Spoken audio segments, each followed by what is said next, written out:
When you first watch the movie Synge Street, it feels like a really sweet, simple story, right? It's 1980s Dublin, a kid starts a band to impress a girl. It's got charm, the music is absolutely fantastic, but that's just the surface. That is not the real story going on here. So is that really all it is? Just a fun trip down memory lane with a killer soundtrack? I mean, that's what a lot of people walk away thinking, and honestly, that's a totally fair take. But no, not at all. If you look closer, Synge Street is an absolute masterclass in visual storytelling. It's packed with these tiny, hidden details, let's call them gold dust, that reveal a way deeper, richer story. And today, we're gonna go digging for that gold. Okay, so our first bit of gold dust is right where you'd expect it to be, the music. But the genius here isn't just the songs themselves, which are amazing, it's how the movie shows us the music being made. You can literally track Conor's emotional growth by watching the quality of their music videos.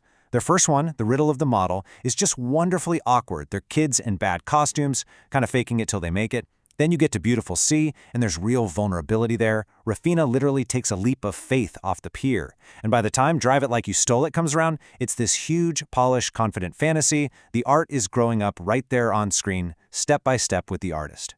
And this is the real key. The songs aren't just a background soundtrack. They're basically Conor's diary. He's this shy kid who can't just stand up to the school bully or tell Raphina how he really feels. So what does he do? He pours all of that fear and anger and love into his lyrics. The songs are telling us everything the characters are too afraid to say out loud. Now, the music is huge, for sure, but it's not the real heart of the film. To find that, we gotta look at Conor's older brother, Brendan. He is, without a doubt, the emotional core of this entire story. And the filmmakers do something brilliant here with the lighting to show us this. Think about it. Anytime we're in the main part of the house, everything is lit in these cold, blue-gray colors. You can almost feel the tension, hear the parents fighting off screen. But the second you step into Brendan's room, it's a sanctuary. It's filled with this warm amber light, a total safe haven of music and vinyl records, completely shut off from all the family chaos. This line, man, it just guts you, right? Because Brendan is the sacrificial lamb of the family. He's heartbreaking because he stands for a whole generation of Irish kids who were just stuck.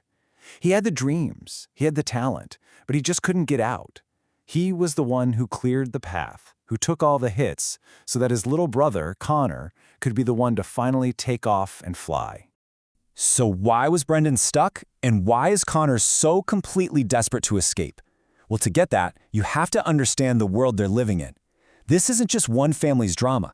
This is the story of a whole country. You see, 1980s Ireland was a total pressure cooker. First off, the economy was in the tank. Record unemployment meant there was this widespread feeling of no future. On top of that, the Catholic Church had this iron grip on everything. Divorce was literally illegal, which is why Conor's parents are trapped in this miserable marriage. So for thousands of young people, leaving for London or New York wasn't just a choice, it was basically a survival tactic. And all of that pressure is what creates the movie's central philosophy, a term Brendan coins himself, happy sad. It's this idea that real art and real life isn't just one or the other. It's the bittersweet mix. It's about finding joy and creativity and love smack in the middle of all the hardship and trauma. You really can't have one without the other. Okay, so we've got the music as dialogue, Brendan as the heart, and the historical context as the backdrop. Now let's tie it all together with the final layer of gold dust, the director's amazing visual language.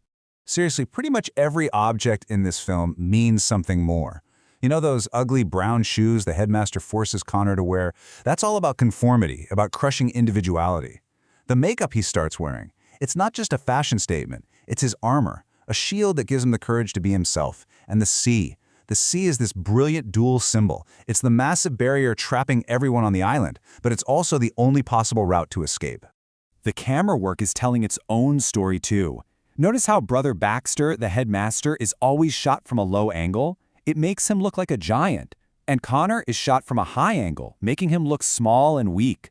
Then there's the fantasy sequences, like in the big gym number. It's all warm colors and smooth, gliding camera moves. But then, wham! A sudden cut snaps you right back to the cold, flat lighting of their real life.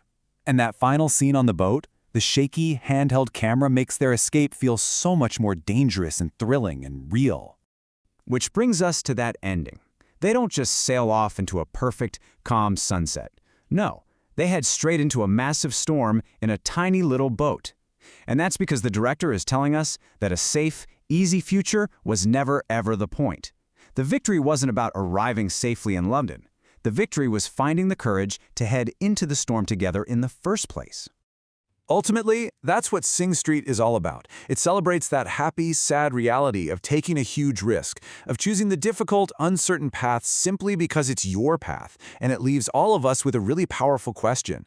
What impossible journey in your own life is worth taking? What storm is worth sailing into?